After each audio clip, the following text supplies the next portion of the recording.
dengan keputusan hati dari sini berlanjut, yaitu menyatakan kami bersyukur kepada Allah Ta'ala atas kebebasan yang tidak diubah, walaupun yang didoakan,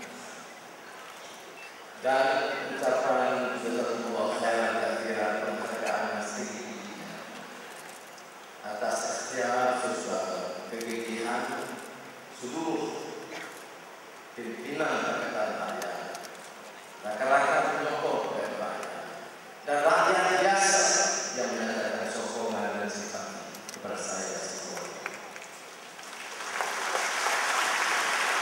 Saya kasihnya pesan Mursyidul Am Tengku ingatkan saya tentang makna kesabaran dan istiqamah. Dan sepotong ayat pendek yang saya baca seluruh negara kalau membicarakan isu ini beberapa minggu menjelang 9 Januari. Firman Allah SWT Al-Quran, Innal ladzina qalu Rabbuna Allah tsumma istaqamu. Manusia boleh merancang kita hadapi berbagai ujian, tetapi dia tidak sedikit harus melemahkan, menghapus keyakinan kita bahwa yang menentukan akhirnya dan yang harus kita bertaruh dan menyerah sepenuhnya ialah kepada Allah SWT. Dan susulannya tsumma jangan kita rasa tergerak, terperangkap, tewas karena wali atau pangkat atau utang. Maka harus istiqamah, harus konsisten dan komitmen kepada dasar perjuangan kita untuk menegakkan keadilan bagi semua rakyat Indonesia. Kebetulan tadi semalam saya pulang dari satu daerah di Menjam, jalan dari Bombay, atas undangan cucu kepada Mahatma Gandhi. Dia minta saya bersama-sama untuk memikirkan hal tujuh politik yang coba dikembangkan juga oleh Mahatma Gandhi. Politik yang menekankan conscience dari kami kata hati. Politik bukan semata-mata kegilaan untuk pertahanan kuasa, membiarkan rasuah dan tidak mempedulikan nasib rakyat. Jadi kata dia kembali, saya sampaikan pandangannya sebagai seorang Muslim. Saya katakan bahwa dalam Islam politik itu tidak harus berterang dengan prinsip moral yang telah. Akidah itu harus mencerminkan akhlak dan sosial kepribadian. Ini yang disebut manusia. Soal bayangkan, ia relevan dalam bacaan politik semasa ini. Kerana kita hanya membicarakan demokrasi dan kebebasan. Kita bicarakan soal prinsip luhur dan murni, soal dunia dan kehidupan manusia. Dan kita harus belajar dari pengalaman.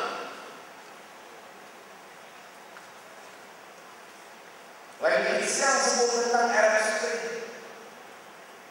Satu daerah di dunia, wilayah di dunia yang dianggap paling terbelakang dari sudut suara untuk kebebasan.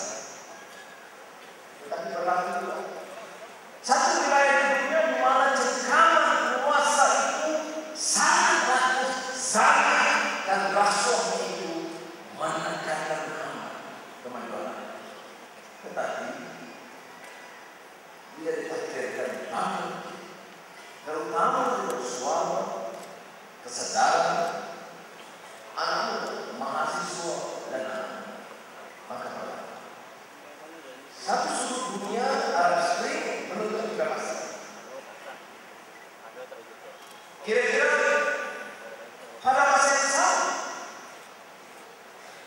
muncul secara spontan kebangkitan rakyat yang sudah matang dan dewasa demokrasi mereka di Amerika Syarikat dan kota-kota besar dunia.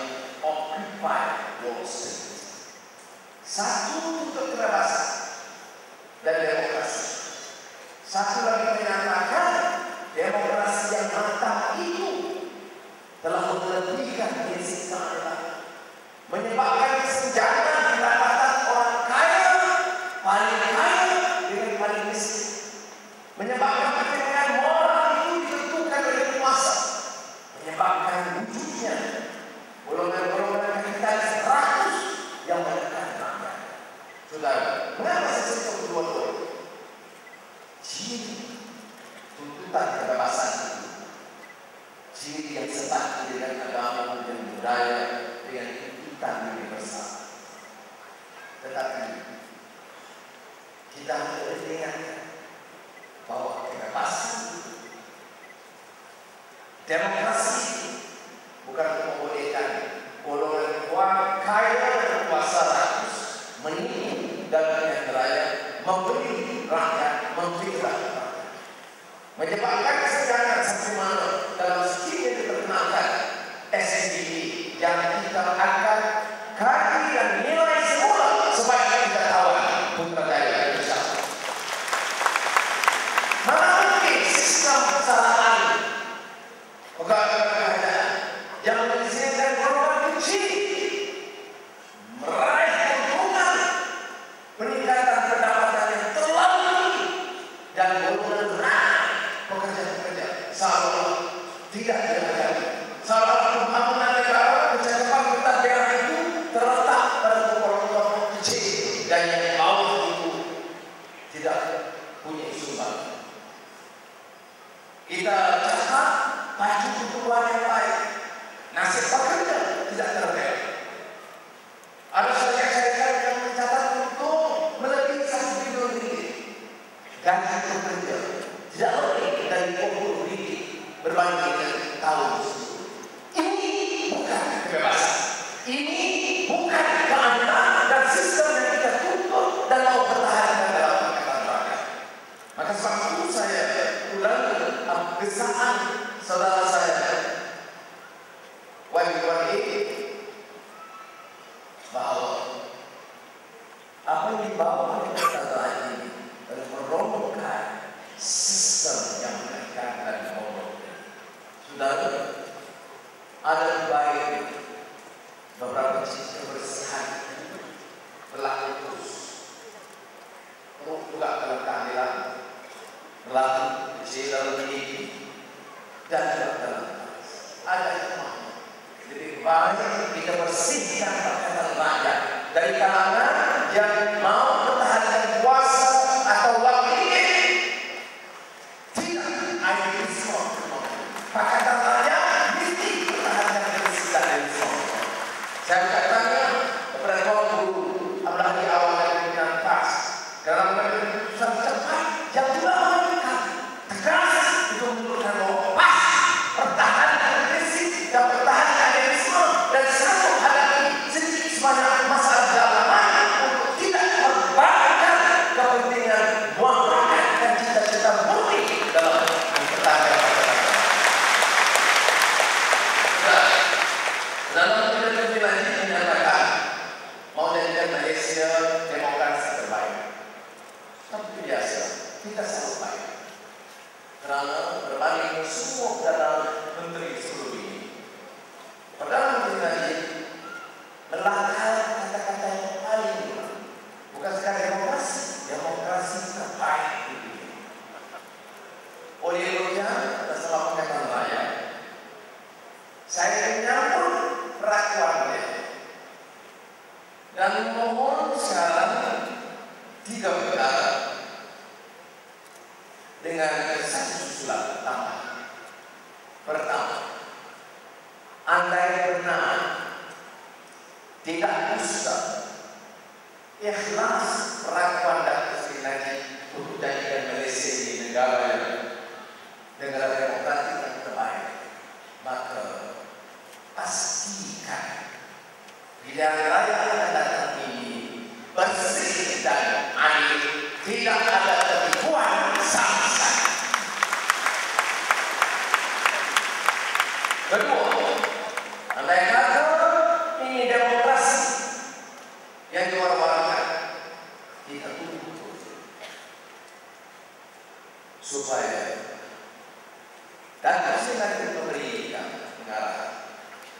Jangan bicara demokrasi untuk menawan masyarakat internasional ataupun orang-orang kota di kalangan kampung-kampung yang melihat kepentingan kontrak.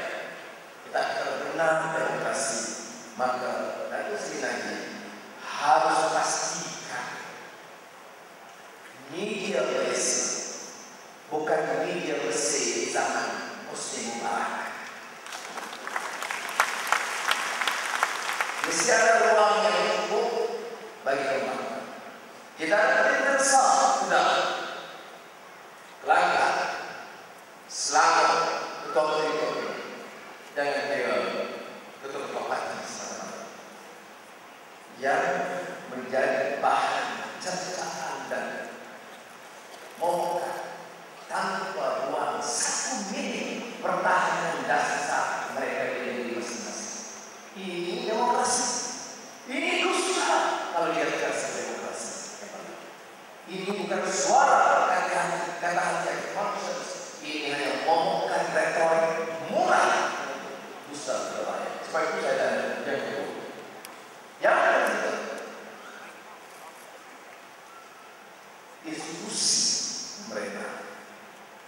Badan kehakiman, badan kekuasaan termasuk polis, Suruhanjaya pembatasan rasuah, jendela kerajaan harus dibawa terus dan profesional. Mereka mengatakannya sudah berlaku suatu anwar dibebaskan. Saya menjawab, alhamdulillah saya bebas.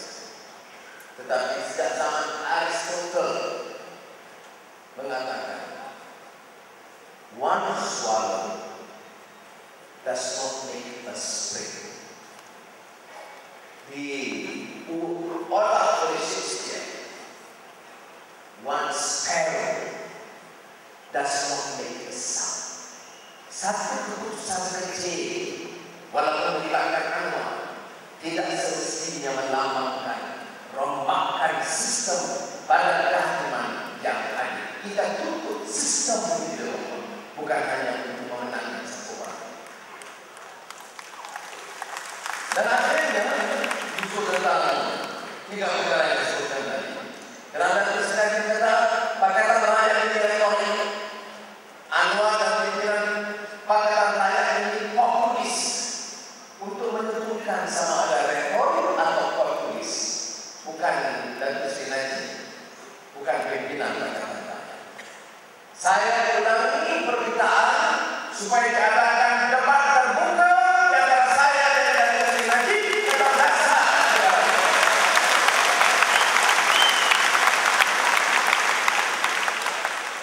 Nah, lebih serius saya berkait. Ya, ada pertempuran di antara dua sistem gila dalam negara. Satu dibawa oleh UMNO Barisan Nasional, dipertahankan oleh mereka, dan satu lagi yang dipertahankan oleh Pakatan Rakyat. Satu dengan semua jendela mereka dan badan-badan terbatas mereka melambangkan pandangan jumlah absolut zaman silam. Kalau kita kaji pemerintahan dunia 4G yang disebut ansiologi, rigid lama yang mempertahankan sistem yang disebut eksploitasi harum penindasan manusia ke atas manusia. Saya ingin bukit. What our miserable time calls superstition, fanaticism, intolerance, exploitation, and so forth was a necessary ingredient. Ciri-ciri penindasan dibiarkan. Ciri-ciri perkauman seperti penghinaan terhadap kaum digalakkan. Kurang tasamuh, malah penekanan menjadi cara siapa? Cara yang putih yang menyebabkan di antara sebab dan faktor membangkitkan kemarahan dan revolusi Prancis. Ini yang saya sebutkan juxtaposition of ideas and values. Kita bawa di sini mendengar ucapan waktu hari awal pimpinan negara dari sudut Islam atau dari sudut universal di dan sebelumnya itu yang pertama nilai yang menghormati dan memuliakan insan walaupun karena banyak ada nilai yang mempertahankan prinsip keadilan sejagat yang disebut dan diulang berguru ini Allah. Sudah nilai ini tidak dipertahankan oleh Imam dan Rasul. Kalau ada sedikit tindakan di KFC, tindakan itu setelah hampir 3 tahun diserang bertubi-tubi oleh Pakatan. Sebentar lagi dan sembilan diumumkan aset kekayaan harta syarikat NFC kepunyaan suami menteri Kanzat Dalil dibekukan. Sudah